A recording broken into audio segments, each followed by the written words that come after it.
அஸ்ஸலாமு அலைக்கும் வரஹ்மத்துல்லாஹி வபரகாத்துஹு. நிறைவுடைய வாழ்வழித்து நெடுநிலத்தை காப்பதற்கு மறையளித்த மன்னவனுக்கே மாபெரும் புகழனைத்தும்.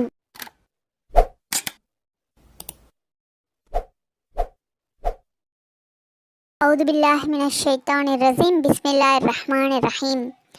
ஹலால் ஹராம் பற்றி இன்ஷா அல்லாஹ் இன்று விரிவாக பார்க்கலாம். அழிவில் ஆழ்த்தும் 7 குற்றங்களை பற்றி. அழிவில் ஆழ்த்தும் 7 குற்றங்களை தவிர்த்து கொள்ளுங்கள் என்று நபிகள் நாயகம் ஸல்லல்லாஹு அலைஹி வஸல்லம் அவர்கள் கூறியிருக்கின்றார்கள். யா ரசூலுல்லாஹ் ஸல்லல்லாஹு அலைஹி வஸல்லம், அவை எவை என்று நபித்தோழர்கள் கேட்டார்கள். அதற்கு நபி ஸல்லல்லாஹு அலைஹி வஸல்லம் அவர்கள் கூறினார்கள், அல்லாஹ்விற்கு இணை வைப்பது, சூனியம் செய்வது, நியாயமின்றி அல்லாஹ் தடை செய்துள்ள ஒரு உயிரை கொல்லுவது, வட்டியை உண்ணுவது, அனாதையின் சொத்தை உண்ணுவது, போர் நாளில் புறமுதுகிட்டு ஓடுவது, அப்பாவியான இறை நம்பிக்கையுள்ள பெண்கள் மீது அவதூறு கூறுவது. அறிவிப்பாளர் அபூ ஹுரைரா ரலியல்லாஹு அன்ஹு. நூல் புகாரி. மனிதனையோ கால்நடைகளையோ சபிக்கக்கூடாது. ஒரு அடியான் ஒன்றை சபித்தால் அந்த சாபம் வானத்தை நோக்கி உயரும். அங்கு வானத்தின் வாசல்கள் அடைக்கப்பட்டிருக்கும். பின்பு பூமியை நோக்கி தாழ்ந்து வரும். அங்கு அதன் வாசல்கள் அடைக்கப்பட்டிருக்கும். பின்பு வலது பக்கமும் இடது பக்கமும் செல்லும். அங்கும் பெற்றுக்கொள்ளாவிட்டால் அந்த அடியான் யாரை சபித்தாரோ அந்த சபிக்கப்பட்டவனின் பக்கம் வரும். அவன் அந்த சாபத்திற்கு தகுதியானவனாக இருப்பின் அவனை சாபம் சேரும். இல்லை என்றால் அது சொன்னவர்களிடமே, அதாவது சாபமிட்டவர்களிடமே வந்து சேரும் என்று நபிகள் நாயகம் ஸல்லல்லாஹு அலைஹி வஸல்லம் அவர்கள் கூறியிருக்கின்றார்கள். நூல் அபூ தாவூத். அறிவிப்பாளர் அபூ தர்தா ரலியல்லாஹு அன்ஹு. இன்ஷா அல்லாஹ் மற்றவர்களை சாபமிடுவதை விட்டும் நம் அனைத்து முஸ்லிம் மக்களையும் அல்லாஹ் காப்பாற்றுவானாக. ஆமீன். இன்று யாராவது தன் மனதுக்கு பிடிக்காததை செய்துவிட்டால் உடனே சற்றும் யோசிக்காமல் அவரை பழிக்கு பழி வாங்குவதை வந்ததெல்லாம் கொட்டி தீர்த்து விடுகின்றோம். சில நேரங்களில் செய்யாத தவறுகளுக்காக கூட தீர விசாரிக்காமல் பிறர் மீது குற்றம் சுமத்தி சாப வார்த்தைகளை கூறிவிடுகின்றோம். இது மிகப்பெரிய தவறாகும். நாம் தவறு செய்யாத ஒருவரை தவறு செய்ததாக கருதி சாபமிட்டால் முடிவில் நாமிட்ட சாபம் நம்மையே வந்தடைந்துவிடும். நபிகள் நாயகம் ஸல்லல்லாஹு அலைஹி வஸல்லம் அவர்கள் கூறியிருக்கின்றார்கள், ஒரு முஃமின் குத்தி காட்டி பேசுபவனாகவோ, சாபமிடுபவனாகவோ, கெட்ட வார்த்தை பேசுபவனாகவோ, அருவருப்பான பேச்சை பேசுபவனாகவோ இருக்க மாட்டான். அறிவிப்பாளர் அப்துல்லா இப்னு மசூத் ரலியல்லாஹு அன்ஹு. நூல் திர்மிதி. இம்ரான் இப்னு ஹுசைன் ரலியல்லாஹு அன்ஹு அவர்கள் அறிவிக்கின்றார்கள், ஒரு பயணத்தில் நபி ஸல்லல்லாஹு அலைஹி வஸல்லம் அவர்கள் இருந்தபொழுது அன்சாரி பெண்மணி ஒருவர் தன் ஒட்டகையில் வந்து கொண்டு இருந்தார். அந்த பெண் சடைவடைந்து அந்த ஒட்டகத்தை சபித்தார். அதை கேட்ட நபி ஸல்லல்லாஹு அலைஹி வஸல்லம் அவர்கள், அந்த ஒட்டகையின் மீது உள்ள பொருட்களை எடுங்கள், அதை தனியே விடுங்கள், ஏனென்றால் அது சபிக்கப்பட்டு விட்டது என்று கூறினார்கள். நபி ஸல்லல்லாஹு அலைஹி வஸல்லம் அவர்கள் கூறினார்கள், உன்னுடைய சகோதரனின் துன்பத்தைக் கண்டு மகிழ்ச்சியை வெளிப்படுத்தாதே. இதனால் அல்லாஹு தாலா அவர் மீது அருள் புரிந்து உம்மை துன்பத்திற்கு உள்ளாக்கி விடுவான். நூல் திர்மிதி. அறிவிப்பாளர் இப்னு அக்ஷா ரலியல்லாஹு அன்ஹு. எனவே துன்பத்தில் பிறர் இருக்கும் பொழுது அவருக்கு நம்மால் இயன்ற உதவிகளை செய்து ஆறுதல் கூறி அவருடைய துன்பத்தை போக்க முயற்சி செய்ய வேண்டும். இந்த செயலால் எல்லாம் வல்ல அல்லாஹ் ரப்புல் ஆலமீன் நம் அனைவரையும் துன்ப நிலைகளை விட்டு காத்தருள்வானாக. ஆமீன். இன்ஷா அல்லாஹ் பிறர் துன்பம் இருக்கும் பொழுது அவர்களுக்கு ஆறுதல் கூறுபவர்களாக நம்மை ஆக்கியருள்வானாக. ஆமீன். அப்துல்லா இப்னு மசூத் ரலியல்லாஹு அன்ஹு அவர்கள் அறிவிக்கின்றார்கள், நாங்கள் நபி ஸல்லல்லாஹு அலைஹி வஸல்லம் அவர்களோடு ஒரு பயணத்தில் இருந்தோம். அந்த சமயம் எறும்பு புற்றை நாங்கள் எரித்து விட்டோம். இதை எரித்தவர் யார் என்று நபி அவர்கள் கேட்டார்கள். நாங்கள் தான் என்றோம். இறைவனை தவிர வேற எந்த உயிருள்ளவைகளையும் நெருப்பின் மூலம் வேதனை செய்யக்கூடாது என்று நபிகள் நாயகம் ஸல்லல்லாஹு அலைஹி வஸல்லம் அவர்கள் கூறினார்கள். நூல் அபூ தாவூத். எனவே உயிரினங்களை தீயிட்டு எரிப்பது என்னும் செயலை விட்டும் நாம் விலகி இருக்க வேண்டும். இன்ஷா அல்லாஹ். பிறர் புகழ ஒருவர் ஒரு செயலை செய்தால் மறுமை நாளில் அவரை அல்லாஹ் தஆலா கேவலப்படுத்துவான். பிறருக்கு காண்பிப்பதற்காக வேண்டி ஒருவன் ஒரு செயலை செய்தால் மறுமை நாளில் அல்லாஹ் அவருடைய ரகசியங்களை வெளிப்படுத்துவான் என்று நபி ஸல்லல்லாஹு அலைஹி வஸல்லம் அவர்கள் கூறினார்கள். நூல் புகாரி. அறிவிப்பாளர் ஜுந்துப் இப்னு அப்துல்லா ரலியல்லாஹு அன்ஹு. ஜரீர் ரலியல்லாஹு அன்ஹு அவர்கள் அறிவிக்கின்றார்கள், அந்நிய பெண் மீது திடீர் என்று பார்வைப்படுவதை பற்றி நபி ஸல்லல்லாஹு அலைஹி வஸல்லம் அவர்களிடம் கேட்டேன். உன் பார்வையை திருப்பிக் கொள்வீராக என்று பதிலளித்தார்கள். நூல் முஸ்லிம். உங்களிடம் ஒருவர் ஒரு அந்நிய பெண்ணிடம் அவளோடு அவளுடைய தந்தை அல்லது சகோதரர், மகன் போன்ற உறவினர்களுடன் இல்லாமல் தனித்திருக்க வேண்டாம் என்று நபி ஸல்லல்லாஹு அலைஹி வஸல்லம் அவர்கள் கூறினார்கள். நூல் புகாரி, முஸ்லிம். அல்லாஹு தாலா குர்ஆனில் கூறுகின்றான், அந்த பெண்களிடம் ஏதேனும் ஒரு பொருளை நீங்கள் கேட்டால் திரை மறைவிலிருந்து அவர்களிடம் கேளுங்கள். அல் குர்ஆன் 33வது சூரா 53வது வசனம். ஜாபிர் ரலியல்லாஹு அன்ஹு அவர்கள் அறிவிக்கின்றார்கள், இடது கையால் சாப்பிடாதீர்கள், குடிக்காதீர்கள். நிச்சயமாக ஷைத்தான் இடது கையால் சாப்பிடுவான், குடிப்பான் என்று நபி ஸல்லல்லாஹு அலைஹி வஸல்லம் அவர்கள் கூறியிருக்கின்றார்கள். நூல் முஸ்லிம். தலைமுடிகளுக்கு சாயம் பூசக்கூடாது. நிச்சயமாக யூதர்கள், கிறிஸ்தவர்கள் தங்களுடைய முடிகளுக்கு சாயம் பூசுவது இல்லை.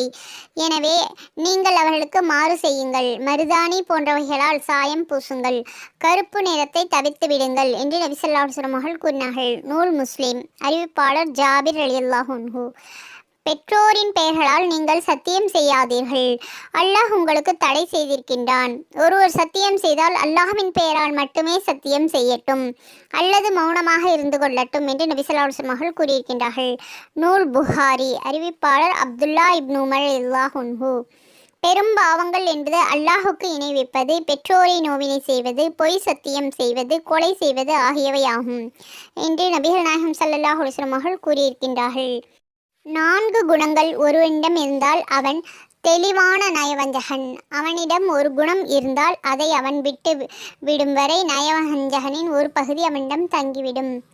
யாரென்றால், அவன் நம்பினால் ஏமாற்றுவான், பேசினால் பொய் பேசுவான், ஒப்பந்தம் செய்தால் மீறுவான், வழக்காடினால் ஆபாசமாக பேசுவான். இந்த 4 குணங்களை நபி ஸல்லல்லாஹு அலைஹி வஸல்லம் அவர்கள் கூறினார்கள். ஒரு நயவஞ்சகனை தலைவன் என்று கூறாதீர்கள். அவன் தலைவனாக இருந்தால் உங்களில் அல்லாஹ்வை நீங்கள் கோபப்படுத்திவிட்டீர்கள் என்று நபி ஸல்லல்லாஹு அலைஹி வஸல்லம் அவர்கள் கூறியிருக்கின்றார்கள். நூல் அபுதாவூத். அல்லாஹ் தஆலா குர்ஆனில் கூறியிருக்கின்றான், 2வது சூரா 168வது வசனத்தில், மனிதர்களே, பூமியில் உள்ளவற்றில் புசிக்க உங்களுக்கு அனுமதிக்கப்பட்ட நல்லவற்றையே புசியுங்கள். இதற்கு மாறு செய்யும்படி உங்களை தூண்டும் ஷைத்தானின் அடிச்சுவற்றை பின்பற்றாதீர்கள். நிச்சயமாக அவன் உங்களுக்கு பகிரங்க எதிரியாவான். மேலும் அல்லாஹ் 5வது சூரா 90வது ஆயத்தில் கூறியிருக்கின்றான், நம்பிக்கையாளர்களே, நிச்சயமாக மதுவும் சூதாட்டமும் சிலை வணக்கமும் அம்பெறிந்து குறி கேட்பதும் ஷைத்தானுடைய அருவருக்கத்தக்க வேலைகளில் உள்ளவைகளாகும். ஆகவே இவைகளிலிருந்து நீங்கள் விலகிக் கொள்ளுங்கள். அதனால் நீங்கள் வெற்றியடைவீர்கள். மேலும் வட்டியை பற்றி கூறும் பொழுது அல்லாஹ் தஆலா 2வது சூரா 278வது ஆயத்தில், நம்பிக்கையாளர்களே, நீங்கள் உண்மையாகவே நம்பிக்கையாளர்களாக இருந்தால் அல்லாஹ்வுக்கு பயந்து வட்டியில் இதுவரை வாங்கியது போக மீதமிருப்பதை வாங்காமல் விட்டுவிடுங்கள். 279வது ஆயத்து, இவ்வாறு நீங்கள் நடந்து கொள்ளாவிடில் அல்லாஹ்வுடனும் அவனுடைய தூதருடனும் போர் செய்ய தயாராகிவிடுங்கள். ஆயினும் நீங்கள் வட்டி வாங்கியது பற்றி மனம் வருந்தி திருந்தி பாவமன்னிப்பு கோரினால் உங்கள் பொருட்களின் அசல் தொகைகள் உங்களுக்கு உண்டு. எவரும் அதை எடுத்துக்கொண்டு உங்களுக்கு அநியாயம் செய்துவிட முடியாது. அவ்வாறே நீங்களும் வட்டி வாங்கி அநியாயம் செய்தவர்களாக மாட்டீர்கள் என்று கூறியிருக்கின்றான். சுப்ஹானல்லாஹ். அல்லாஹ் நமக்கு வியாபாரத்தை ஹலாலாக்கி வட்டியை ஹராமாக்கி இருக்கின்றான். இன்ஷா அல்லாஹ் நாம் ஹராமானதை விட்டு பாதுகாத்து ஹலாலானதை கொண்டு அல்லாஹ் போதுமாக்கி தந்தருவானாக. ஆமீன்.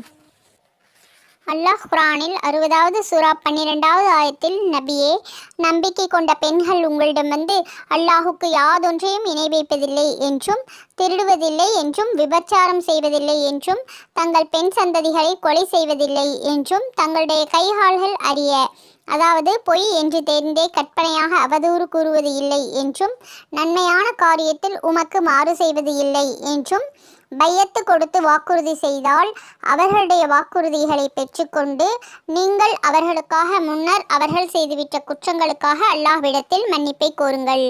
நிச்சயமாக அல்லாஹ் மன்னிப்பவனாகவும் கிருபையுடையவனாகவும் இருக்கின்றான். சுப்ஹானல்லாஹ். அல்லாஹ் தஆலா நம்முடைய முன் பாவங்களை அனைத்தையும் அல்லாஹ் தஆலா பாவமன்னிப்பு கோருவதால் மன்னித்து விடுகின்றான். ஆகவே அதிகமாக இஸ்திக்பார் செய்து நம்முடைய பாவங்களுக்காக வேண்டி அல்லாஹ்விடம் அழுதழுது பாவமன்னிப்பு கேட்டு அல்லாஹ்விடம் நாம் பரிசுத்தமானவர்களாக ஆகிவிட வேண்டும். இன்ஷா அல்லாஹ் பாவமன்னிப்பு கேட்பவர்களே அல்லாஹ் மன்னிக்கக்கூடியவனாக இருக்கின்றான். மேலும் அல்லாஹ் தஆலா குர்ஆனில் 4வது சூரா 93வது ஆயத்தில் எவனேனும் யாதொரு முஸ்லிமையும் நன்கறிந்து வேண்டுமென்றே கொலை செய்தால் அவனுக்குரிய தண்டனை நரகம்தான், அதில் அவன் என்றென்றும் தங்கிவிடுவான், அவன் மீது அல்லாஹ் தஆலா கோபம் கொண்டு அவனை சபித்து விடுகின்றான், அன்றியும் மகத்தான வேதனையையும் தயார்படுத்தி வைத்திருக்கின்றான். நவுது பில்லாஹி மின்ஹா. அல்லாஹ் நம் அனைவரையும் இதுபோன்ற கொடிய செயல்கள் செய்வதை விட்டும் செய்யப்படுவதை விட்டும் காத்தருள்வானாக. ஆமீன். 5வது சூரா 38வது ஆயத்தில் கூறியிருக்கின்றான், ஆணோ பெண்ணோ யார் திருடினாலும் இந்த தீய செயலுக்கு அவனுக்கு தண்டனையாக அவர்களுடைய கைகளை துண்டித்து விடுங்கள், இது அல்லாஹ்வினால் ஏற்படுத்தப்பட்ட தண்டனையாகும், அல்லாஹ் மிகைத்தவனாகவும் ஞானமுடையவனாகவும் இருக்கின்றான்.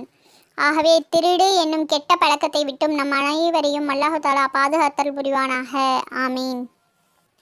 மேலும் அல்லாஹ் தஆலா 3வது சூரா 9வது ஆயத்தில், யா அல்லாஹ், நிச்சயமாக நீ ஒரு நாளில் மனிதர்கள் அனைவரையும் ஒன்று சேர்ப்பவனாக இருக்கின்றான், அந்நாள் வருவதில் சந்தேகமில்லை, ஏனென்றால் நிச்சயமாக அல்லாஹ் வாக்குறுதியில் தவறுபவன் அல்ல என்று கூறுவார்கள். யா அல்லாஹ், உன் தூதர்கள் மூலம் நீ எங்களுக்கு வாக்களித்ததை எங்களுக்கு மறுமையில் தருவாயாக, மறுமை நாளில் நீ எங்களை இழிவுபடுத்தி விடாயாதே, நிச்சயமாக நீ வாக்குறுதி தவறுபவன் அல்ல என்று பிரார்த்தனை செய்து கொண்டு இருப்பார்கள். நாமும் இன்ஷா அல்லாஹ் அதிகமாக அல்லாஹ்விடம் பாவமன்னிப்பு கேட்பவர்களாக நம் அனைவரையும் அல்லாஹ் ஆக்கி அருள்வானாக. ஹலாலானதை போதுமாக்கி ஹராமானதை விட்டு அல்லாஹ் தஆலா நம் அனைவரையும் பாதுகாப்பானாக. ஆமீன். இன்ஷா அல்லாஹ் இதுவரை நாம் எதை கேட்டோமோ அதன்படி அமல் செய்யக்கூடிய பாக்கியத்தை நம் அனைவருக்கும் அல்லாஹ் தந்தருள்வானாக. கேட்டதை பிறருக்கும் எத்தி வைக்கக்கூடிய பாக்கியத்தையும் தந்தருள்வானாக. ஆமீன். கேட்டதின்படி அமல் செய்யக்கூடிய பாக்கியத்தையும் நம் அனைவருக்கும் தந்தருள்வானாக. ஆமீன். அஸ்ஸலாமு அலைக்கும் வரஹ்மத்துல்லாஹி வபரகாத்துஹு.